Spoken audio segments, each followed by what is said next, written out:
Good morning and welcome. I'm so glad you are here this morning.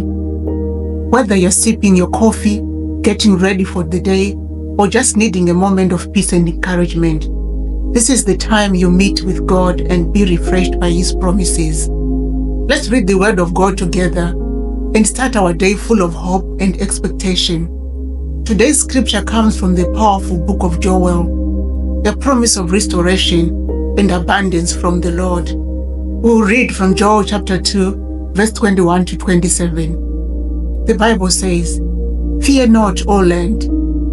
Be glad and rejoice, for the Lord has done marvelous things. Do not be afraid, you beasts of the field, for the opened pastures are springing up, and the fruit bears its fruit, the fig tree and the vineyard, their strength. Be glad then, you children of Zion, and rejoice in the Lord your God, for He has given you the former rain faithfully, and He will cause the rain to come down for you, the former rain and the latter rain in the first month.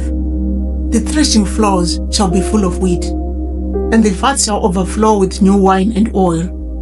So I will restore to you the years that the swarming locust has eaten, the crawling locust, the consuming locust, the chewing locust, my great army which I send among you. You shall eat in plenty and be satisfied, and the praise of the name of the Lord your God, who has dealt wondrously with you, and my people shall never be put to shame.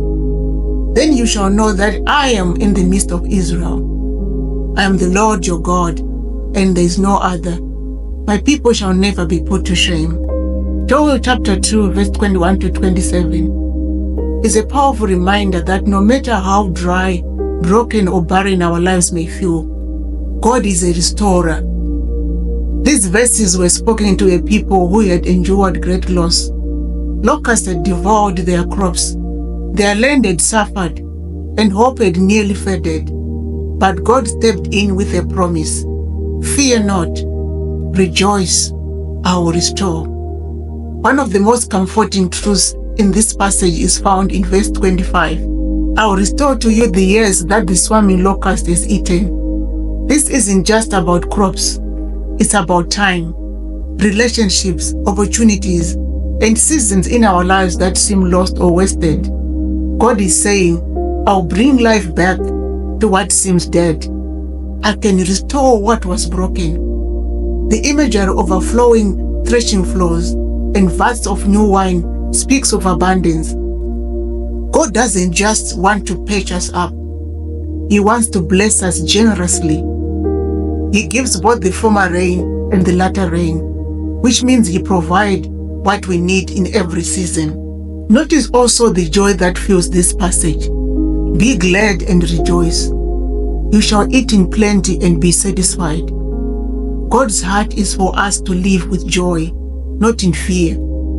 He wants to replace our shame with praise and our lack with plenty.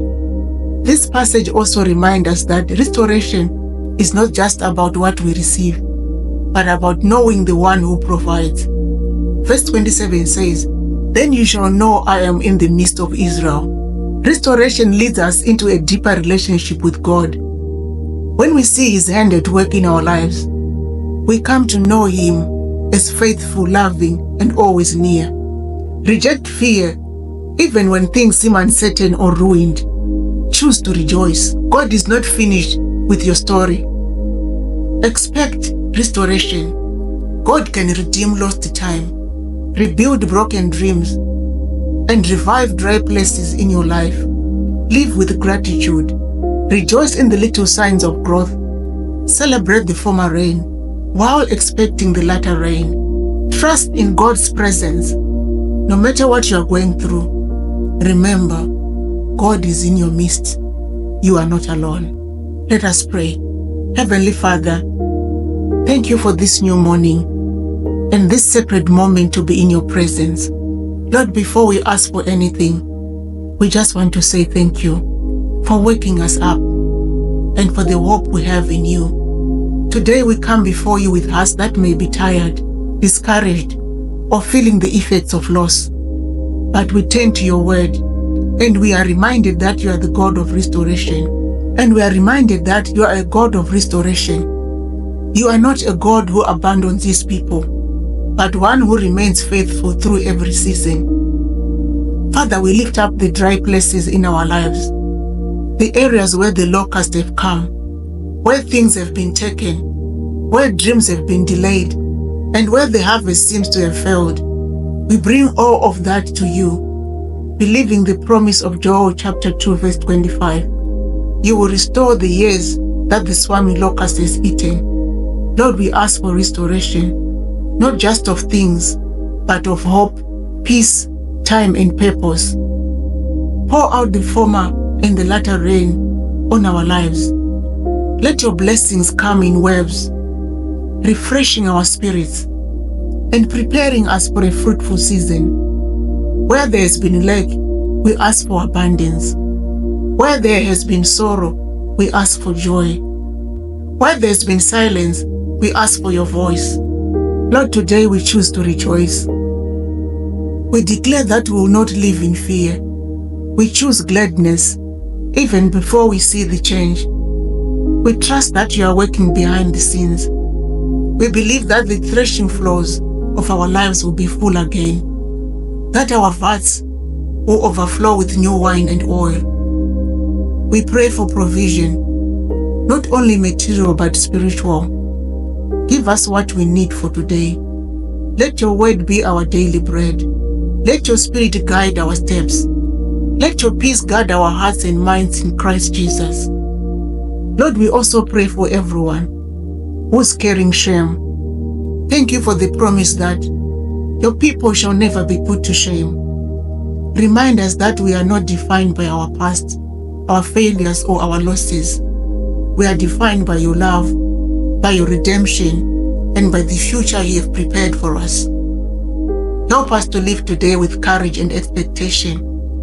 Open our eyes to see the little signs of growth, the birds on the tree, the green in the field, the rising sun.